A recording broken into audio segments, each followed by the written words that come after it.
નમસ્કાર, વિશેષ વિથ દિનેશ મઉ દિનેશ સિંધવ તમારું સ્વાગત કરું છું. કિંજલ રબારીનો વિવાદ તમને ખબર છે. કિંજલ રબારી ઘરે પણ પહોંચી ગયા છે. કિંજલ રબારી ઘરે ગયા એ પછી અલગ અલગ વાતો સોશિયલ મીડિયામાં વહેતી થઈ રહી છે.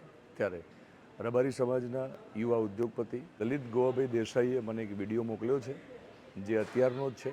કિંજલ રબારીએ એમના ઘરેથી એક વાત કહી છે રબારી સમાજને અને બાકી 18 આલમને સંબોધીને કે એમને વાત કરી છે. તો કિંજલ રબારીએ એમના ઘરેથી જે પાછા ફરે પછી શું કહ્યું એ પહેલો વિડીયો અને પહેલો ખુલાસો એમને આપણી ચેનલમાં કર્યો છે. તો જુઓ એમને શું કહ્યું.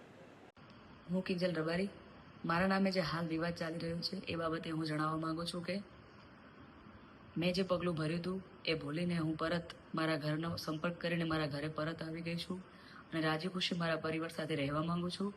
તો મારા સમાજના તથા 18 આલમના ચાહક મિત્રોને વિનંતી કરું છું કે મારા નામે ફેલાવેલી કોઈ અફવાઓમાં કે વાતોમાં આવવું નહીં. અસ્તુ.